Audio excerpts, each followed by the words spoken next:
Pernyataan Pendeta Saifuddin Ibrahim yang meminta pemerintah untuk menghapus 300 ayat suci Al-Quran berujung pada kasus hukum. Bahkan pihak kepolisian saat ini telah menetapkan Saifuddin Ibrahim sebagai tersangka atas kasus dugaan penistaan agama. Sebetulnya siapa sosok dari Saifuddin Ibrahim ini dan apa yang menjadi motif dan latar belakang yang bersangkutan melakukan dugaan penistaan agama? Kita akan temukan faktanya bersama saya, Gina Vita. Ketangkap atau tidak, saya tetap tunjukkan bahwa saya adalah pembicara untuk membongkar kejahatan sebuah agama yang sudah menghancurkan seluruh dunia Arab. Agama itu masuk ke Afghanistan, sekarang Taliban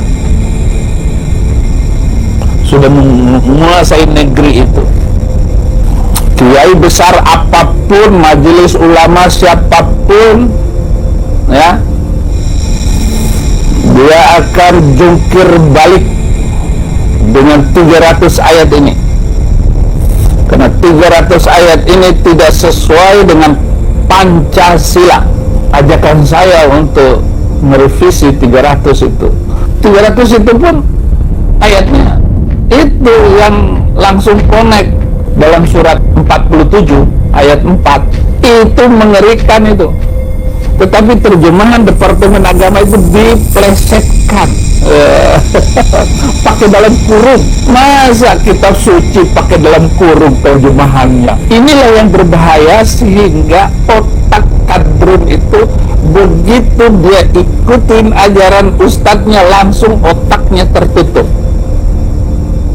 Sepak terjang Pendeta Saifuddin Ibrahim di jagat media sosial lagi-lagi menimbulkan kegaduhan. Sosok kontroversial ini menantang Menko Polhukam Mahfud MD untuk berdebat terkait pernyataannya di media sosial. Sebelumnya, Saifuddin Ibrahim mengunggah pernyataan yang ditujukan kepada Menteri Agama Republik Indonesia untuk merevisi 300 ayat dalam Al-Quran. Pernyataan ini membuat geram umat Islam di Indonesia hingga membuat Mahfud MD bereaksi dan meminta aparat hukum bertindak tegas. Tapi bukannya surut, nyali Saifuddin Ibrahim justru kembali mengunggah pernyataan kontroversial. Carok dengan saya, ayo kita carok, mati-matilah. Haleluya. Situasi ini membuat aparat penegak hukum bereaksi. Setelah menerima laporan bernomor LP-B-3-3-3-3-2022-SPKT pada tanggal 18 Maret 2022 terkait dugaan penistaan agama, Bareskrim Polri menetapkan Saifuddin Ibrahim sebagai tersangka. Dalam hal ini penyidik telah melakukan pemeriksaan terhadap 13 orang. Rinciannya adalah 9 saksi dan 4 saksi ahli. 4 saksi ahli itu ada ahli bahasa, ahli agama Islam, ahli ITE, dan ahli pidana, serta melakukan pemeriksaan terhadap barang bukti berupa konten YouTube milik saudara SI. Kami sampaikan sebelumnya, penyidik telah meningkatkan status dari penyelidikan menjadi penyidikan terhadap perkara SI pada tanggal 22 Maret 2002 dan telah menetapkan saudara SI sebagai tersangka pada tanggal 28 Maret 2022. Namun demikian, aparat penegak hukum masih belum menangkap Saifuddin Ibrahim sebab sosok kontroversial tersebut menurut kabar tengah berada di Amerika Serikat.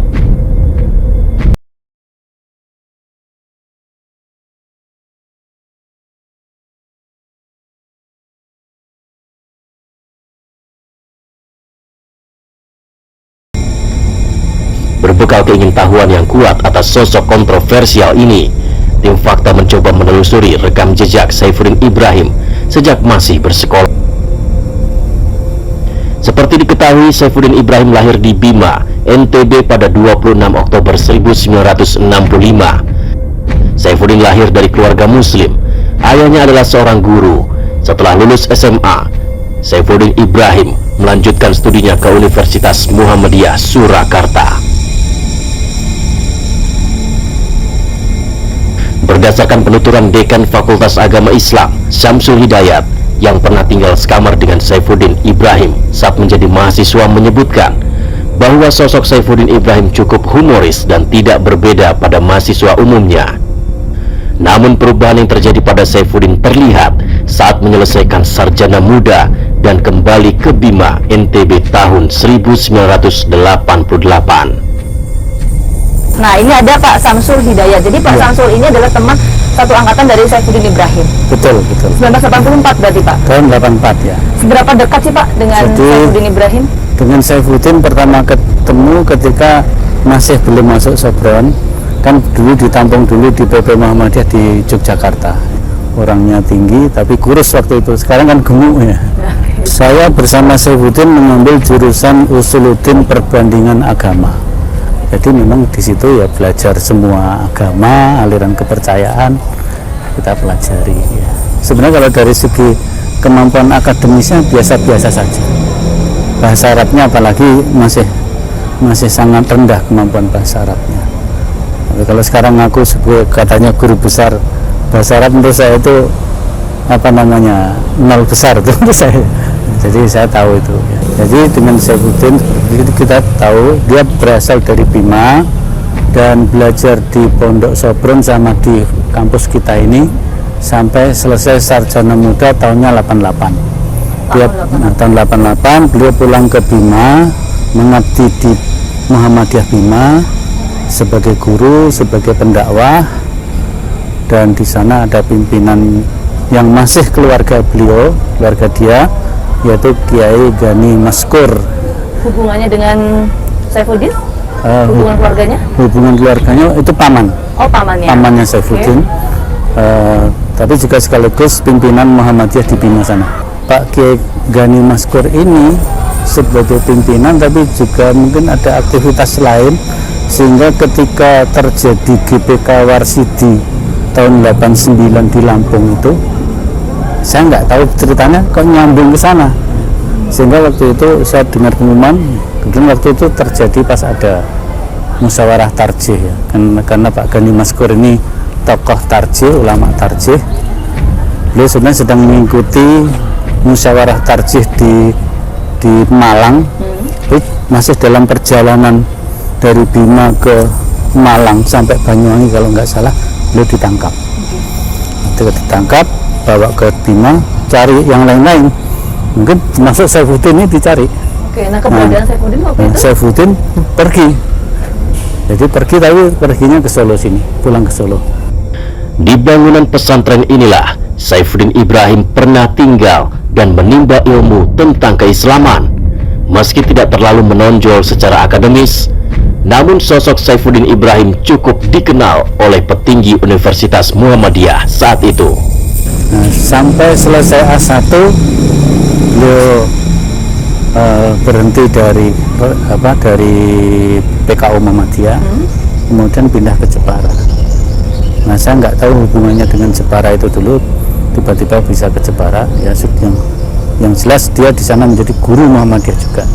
Dan ketika dia menikah dengan gadis Jepara, kami rombongan dari UMS pada datang ke sana juga, termasuk pimpinan pondok waktu itu dan pimpinan fakultas waktu itu juga datang ke Jepara menyaksikan dan memberikan pengajian tausiahnya juga.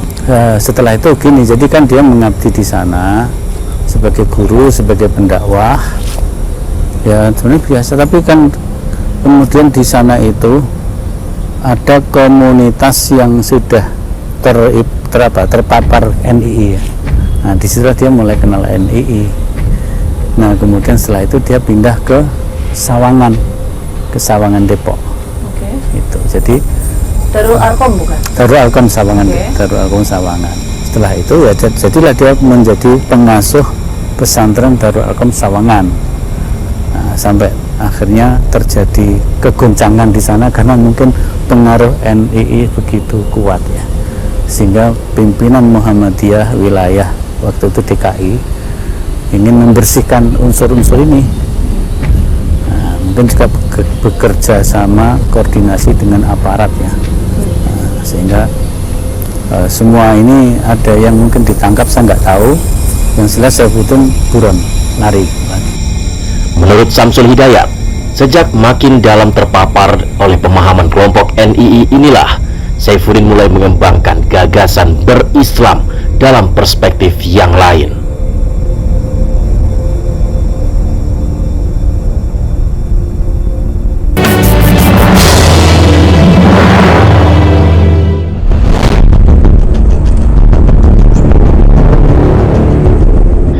Sepak terjang Saifuddin Ibrahim yang mencoba menghidupkan pemahaman negara Islam Indonesia atau NII di pesantren Darul Arkom Sawangan Depok ini mendapat perhatian khusus dari pengurus Muhammadiyah DKI Jakarta. Untuk membendung sepak terjang Saifuddin Ibrahim yang disinyalir terhubung dengan Komandemen Wilayah 9 NII, Muhammadiyah Pusat mengutus Ustadz Budi Nurastowo bin Triman untuk membendung gerakan yang dibangun Saifuddin Ibrahim. Sebetulnya Budi Nurastowo sendiri adalah adik kelas Saifuddin Ibrahim yang mengenal sosoknya secara pribadi karena sudah bergaul sejak masih sama-sama kuliah di Universitas Muhammadiyah Surakarta. Lama berarti mengenal Saifuddin ini Pak ya? Terbilang lama, karena ketika saya masuk, kemudian dia melanjutkan lulus sarjana mudanya, kemudian transfer ke S1, jadi lumayan lama. Setelah itu saya cuma dengar bahwasanya dia diminta ngabdi di Pondok Pesantren Darul Arkom Sawangan Bogor. Hanya sebatas itu, yang juga jalurnya dari entah bagaimana ceritanya, ada kenalan-kenalan yang kemudian terkait dengan Pondok Darul Arkom Sawangan Bogor itu dari orang Jepara itu, kemudian bisa ke sana. Saya kemudian menjadi tahu, kan tadinya juga saya nggak peduli apa-apa. Kemudian menjadi tahu oleh karena saya tahun 94 diminta mengabdi di sana dalam rangka untuk membentengi di mana Pondok Pesantren Darul Arkom itu sudah kemasukan paham-paham NII yang dibawa oleh Saifuddin Ibrahim itu. Nah, Bapak tahu informasi itu dari mana Pak? Sudah dari jaringan Sobron lah, bahwasanya Saifuddin Ibrahim di Pondok Darul Arkom ini mengembangkan paham NII KW 9 itu. Yang meminta Bapak untuk mengabdi di Darul Arkom itu siapa Pak? Ya. Wilayah DKI Jakarta, pimpinan wilayah Muhammadiyah DKI Jakarta. Karena kebetulan istri saya itu kader utusan Aisyah DKI Jakarta. Dia diminta untuk mengabdi ke sana, saya ikut sekalian dalam rangka untuk membenteng itu. Oh, jadi waktu itu sempat juga berarti ke Darul Arkom ya Pak ya? Ya. Bapak ya? Ya. Berapa lama Pak Budi di sana Pak? 4 tahun. 4 tahun. Ya. Jadi bareng juga dengan Saifuddin ini ya? Saya masuk, dia keluar. Pas NII di Darul Arkom sedang puncak-puncaknya meledak. Oke. Dia sudah, kata orang sih DPO ya, daftar pencarian orang. Jadi dia juga sedang barusan keluar. Saya masuk. Oke Pak, saya penasaran Pak. Katanya tadi Saifuddin membawa paham NII di Darul Arkom Ya. dan lain sebagainya. Itu gimana sih Pak cerita lengkapnya Pak? Yang terjadi di sana tuh gimana? Ya. Yang jelas kemudian memang betul-betul terlihat dari santrinya dan beberapa ustadz dan staf di pondok pesantren itu, mereka gampang tidak puasa wajib Ramadan, mereka gampang tidak sholat. Itu kan kami ketahui, bahkan yang anak-anak emosional masih muda-muda ya seperti gagah-gagahan. Ini loh puasa tapi aku merokok, begitu. Tidak sholat, gitaran, nyanyi-nyanyi. Sangat kami rasakan setiap. Banyak Pak? Iya, banyak. Yang memiliki paham seperti itu? Iya. Yang kena, kalau saya hitung ya mungkin bisa 50-50. Baik staf guru juga 50-50, anak juga 50-50. Pak, saya ingin tahu deh, interaksi yang terjalin selama ini antara Pak Budi dengan Saifuddin itu seperti apa sih Pak? Lebih tepatnya interaksi dengan binaan-binaan Saifuddin ya, ketika di Darul Arkom itu ya. Ya mereka frontal, betul-betul frontal, membuat saya tidak betah, membuat saya adalah diposisikan sebagai lawan mereka. Apa yang mereka lakukan Pak memang? Saya itu mungkin baru 3 hari, malam-malam gerimis, mau ke dapur untuk makan malam sama istri, payungan begini, dilempar dari lantai 2. Cukup gitu pakai sepatu. Nah, Bapak mulai sendiri, Bapak yang melakukan mereka? Iya, saya juga ngamuk juga, saya juga masih muda dan saya juga berani. Terus apa yang Bapak? Saya panggil semua, saya tantang semua, mati-matian saya tantang. Saya sendiri, kalian banyak segini, ayo bunuh-bunuhan. Pasti saya mati. Tapi mesti kalian juga ada yang mati, ayo. Mereka kan intinya saya dianggap orang kafir. Lawan mereka atau tidak suka kepada mereka, ya mereka ambil posisi anti sama saya. Sebisa mungkin tidak betah di situ. Di Sumet itu dinyalakan ya. Ya. Tahu-tahu pokoknya udah nggak ada orangnya. Lubang-lubang kunci itu dimasukin korek api sehingga kami harus bongkar, tidak bisa tidak, harus bongkar. Kalau ada yang pulang, mereka masuk dari Eternit ya, ke bawah, kemudian semuanya dimasukkan ke bak kamar mandi, ya TV, ya apa saja, ya kasur, terlalu luar biasa. Menurut Budi Nurastowo, dirinya bukan tidak pernah diajak oleh Saifuddin Ibrahim untuk bergabung dengan NII. Bahkan dirinya pernah menjawab dengan nada gurauan saat ditawari bergabung dengan NII oleh Saifuddin Ibrahim di tahun 1995. Nah, Pak Budi sempat ngobrol sama Saifuddin waktu itu? Ngobrolnya sekitar tahun 95. Saya masuk, dia keluar, tapi kemudian ketika ada liburan pondok, dia sempat main ke pondok. Disitulah ketemu saya. Ngobrol apa, Pak? Ngobrol di salah satunya termasuk mungkin sudah menjadi bawaan dia untuk merekrut saya. Oh, Bapak sempat? Iya, mau direkrut ya. Gimana Pak? Cara merekrutnya ya sederhana sekali, karena dengan saya ya. Wes, ayo ikut. Penak nggon aku gitu. Nggon aku penak. Meskipun dia orang NTB tapi sok-sok bahasa Jawa dengan saya. Enaknya gimana Pak? Enaknya yang ditampilkan adalah dia dulu sederhana sekali, sekarang dia sudah parlente. Semuanya bermerek, bawa motor yang bagus, bawa pager yang saat itu belum ada banyak pager. Seperti itu misalnya. Oke, terus respon Bapak ketika itu? Respon Pak Budi? Saya sekedar jawab ngawur saja, karena memang nggak tertarik saya. Saya bilang, aku sama sekali nggak tertarik sama kelompok ini. Seperti kamu sendiri nggak bisa bikin contoh. Harusnya Islam itu, laki-laki itu istrinya 4. Kamu berapa? 1 toh? Saya nggak akan tertarik.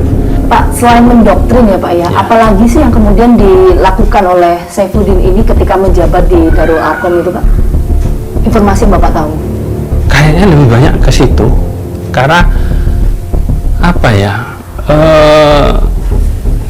Yang dia sasar itu kan pokoknya nanti banyak pengikutnya, kemudian banyak pajaknya. Ada pajak? Ada pajaknya. Jadi hampir-hampir kayak MLM itu loh. Semakin banyak yang ikut member ya, pendapatnya juga semakin banyak, karirnya juga semakin naik. Mungkin kalau awalnya dari member, kemudian bisa jadi RT, bisa jadi RW, bisa jadi dukuh, lurah, gitu. Berdasarkan hasil rekrutan seperti itu. Maka kemungkinan ya Saifuddin Ibrahim dianggap karirnya bagus apabila semakin banyak rekrutannya atau orang-orang di bawahnya, pemahamannya dari Saifuddin ini. Pak, saya sempat dapat informasi atau dengar informasi Pak, katanya ada apa ya, semacam pemungutan gitu ya, pemungutan biaya bagi anak-anak yang sekolah di Darul Arkom itu. Betul. Ya, memang justru terbongkarnya pondok pesantren Darul Arkom yang kemasukan paham NI itu dari ini. Jadi beberapa orang tua atau wali santri itu lapor kepada kami, kok dapat tagihannya yang luar biasa. Berapa Pak? Ada yang 1 semester, ada yang setahun, ada yang lebih. Berapa itu? Mereka kaget semua. Nominalnya berapa kira-kira? Ya kalau per bulannya antara 500 sampai 700 kali berapa bulan kan? Sudah banyak ketika itu. Dan itu untuk baru apa? Itu kemudian meledak. Oh, untuk apa itu Pak? Ya mereka kemudian untuk pergi ngalor ngidul karena urusan dengan pengajian mereka, untuk pajak dan untuk operasional mereka sendiri dalam rangka mencari rekrutan baru. Menurut Budi Nurastowo, sejak saat itulah Saifuddin meninggalkan lingkungan Muhammadiyah dan diketahui kemudian telah berada di pesantren Al Zaitun, Indramayu, Jawa Barat, dan menjadi salah satu staf pengajar di pesantren yang diasuh Abu Toto Panji Gumilang tersebut pada tahun 1999.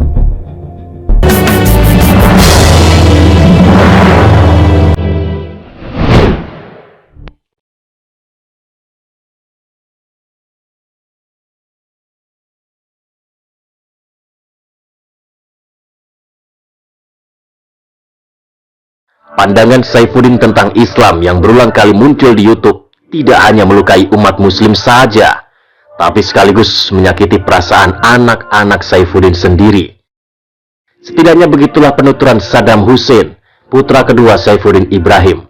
Kepada tim Fakta, Saddam menyebutkan bahwa hanya karena Islam mengajarkan akhlak anak kepada orang tua harus tetap terjaga, maka dia tetap memanggilnya Abi, meski hatinya sebagai muslim berulang kali tersakiti.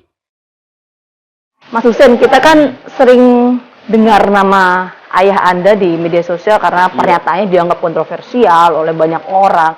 Ketika mendengar itu gimana sih respon keluarga, Mas? Pertama kita sebenarnya paling utama itu yang sering kita lupa untuk keluarga ya. Itu mau mengucapkan minta maaf sebesar-besarnya untuk masyarakat Indonesia. Karena ternyata memang ucapan Abi ini adalah ucapan yang benar-benar sangat berpotensi untuk menyakiti, melukai, dan itu terkhususnya untuk umat Islam gitu. Bahkan untuk keberagaman itu juga sangat berbahaya seperti itu. Karena saya sebagai anaknya kandung dan beliau itu semasa muslimnya adalah kebetulan ayah yang dekat dengan anak-anaknya. Artinya ini memang nggak bisa dibohongi. Lukanya terdapat di diri kita masing-masing. Tiga saudara ini terluka ketika Abi berpindah agama. Nah, akhirnya kita pun ya dewasa juga menyikapi itu. Karena Abi masuknya 2006, artinya kan bukan hal yang baru tuh. Artinya sudah cukup lama Abi sudah memutuskan untuk pindah. Artinya kedewasaan yang kemudian kita ambil adalah oke, ini urusan Abi, tetapi ingat Bi, menjadi tidak urusan Abi lagi ketika mencampuri agama yang kemudian bukan kamarnya Abi lagi seperti itu. Karena saya pikir di Indonesia itu jelas ada fasilitas, yaitu adalah diskusi perbandingan agama. Itu difasilitasi dan dilindungi, ya. Tetapi bukan di tempat yang sembarangan seperti itu.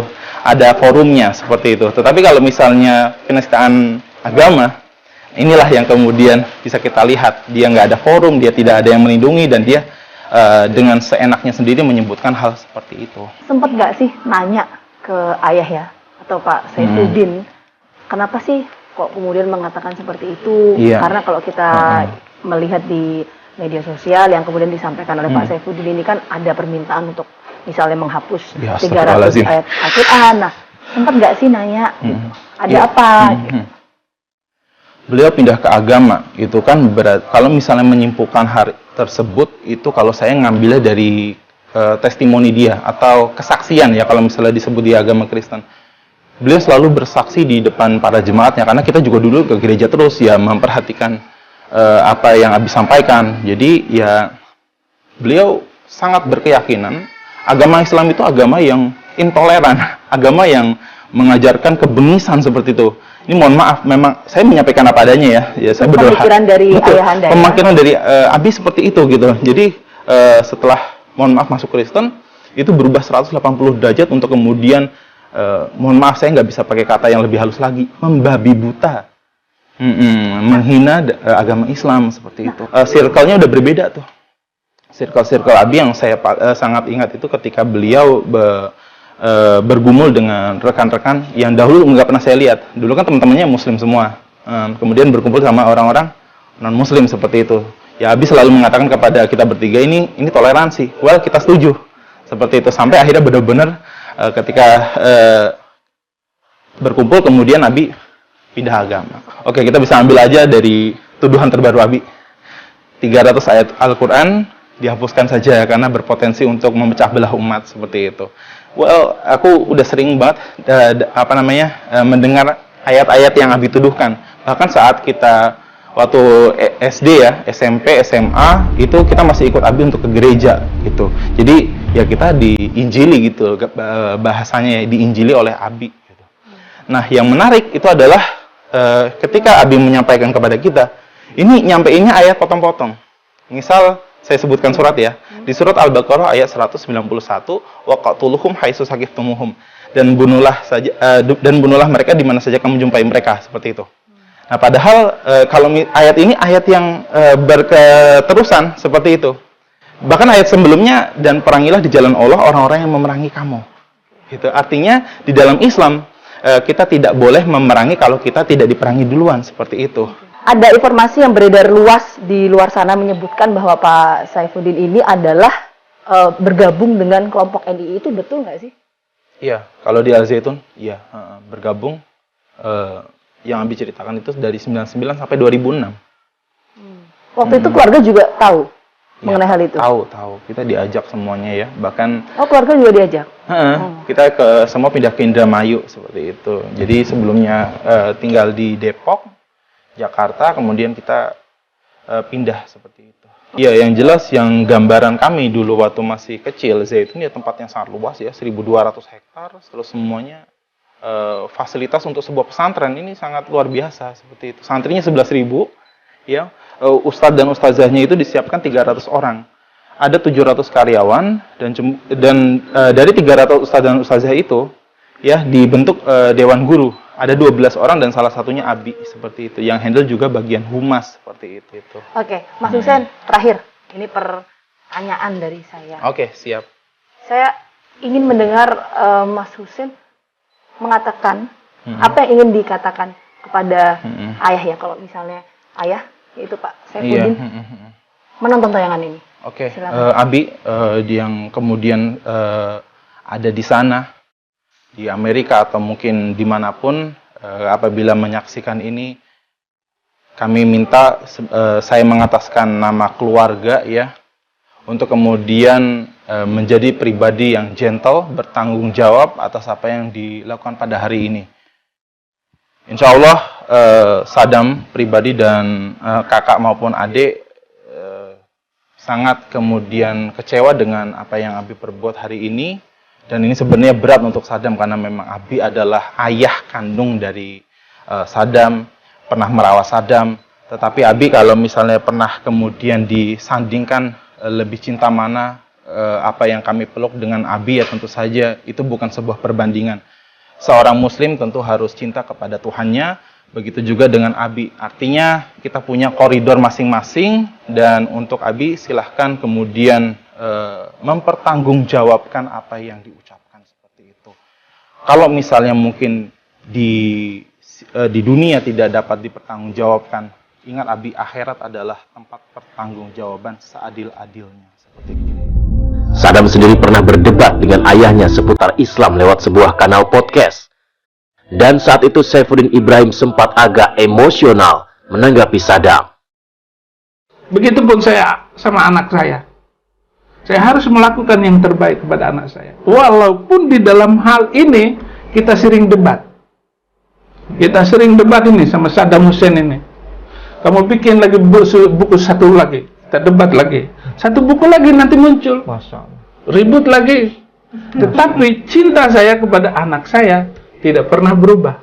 Memang dahulu-dahulu kemudian kita selek yang sangat hebat ya, karena tentu saja nggak bisa dipungkiri. Karena dapat seperti ini Karena agama, makanya saya nggak mau beragama lagi.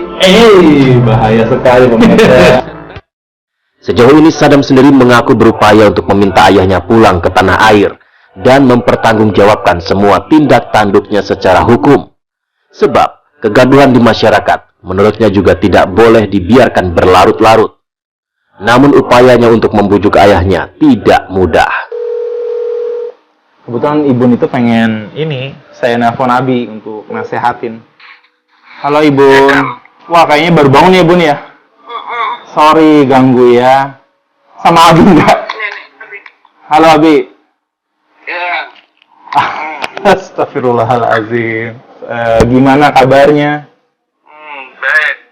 Baik. Ini di jam berapa di sana, Abi? Ini jam 7 malaman. Sudah jam 7 pagi. Ya, apa namanya? Saddam nggak tahu sih mau ngomong apa, bingung lah. Insya Allah Sadam punya husnuzon yang baik buat Abi. Masih ada waktu, Bi. Masih ada waktu. Ya, Abi, jadinya gimana? Di sini ramai loh, Bi. ya memang harus ramai.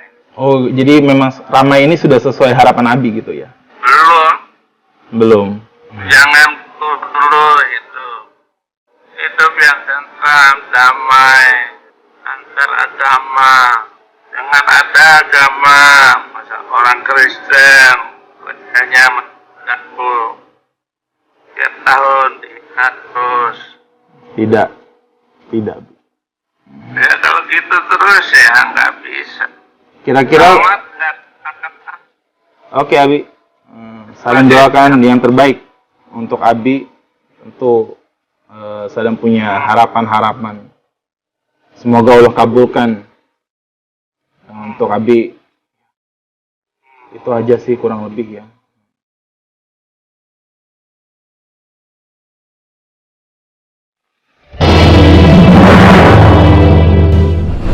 Bahwa permintaan saya kepada Menteri Agama menghapuskan atau men-skip ataupun tidak mengajarkan lagi 300 ayat di dalam Al-Quran itu, dan mereka harus melakukannya dengan senang hati. Tetapi sayang sekali itu kan permintaan saya kepada Menak. Ya, kenapa Menteri MD, Mahfud MD yang menjawab? Yang saya minta itu Menteri Agama. Terlalu tinggi kalau Menko yang menjawab itu, dan bukan bagian Bapak.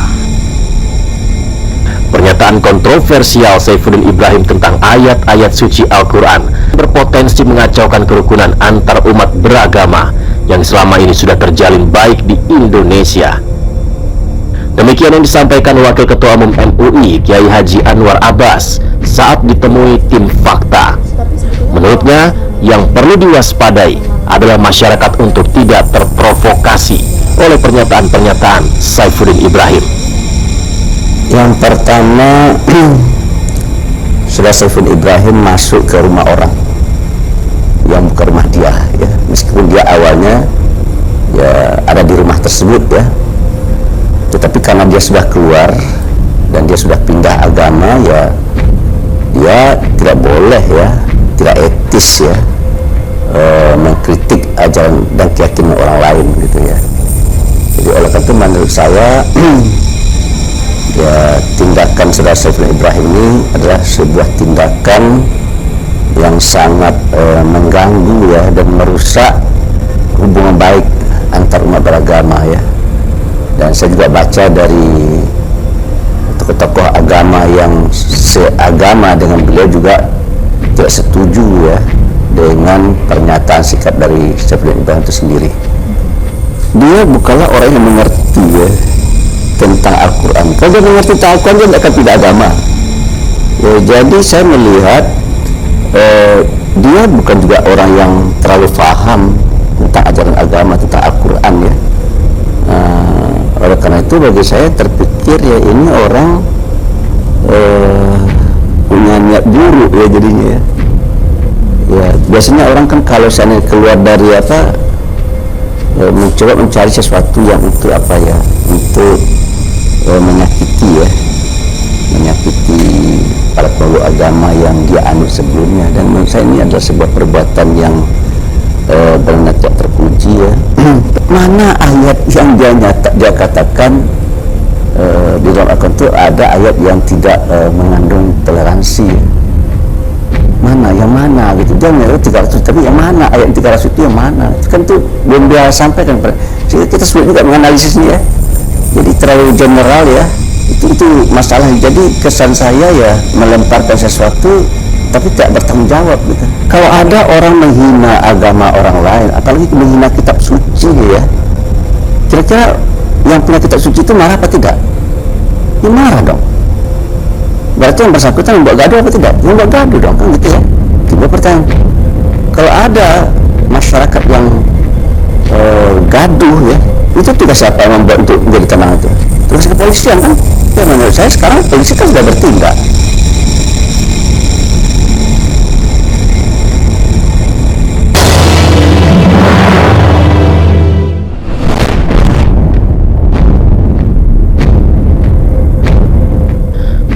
yang sama juga disampaikan oleh Jerry Sumampo, Humas Persekutuan Gereja-Gereja di Indonesia.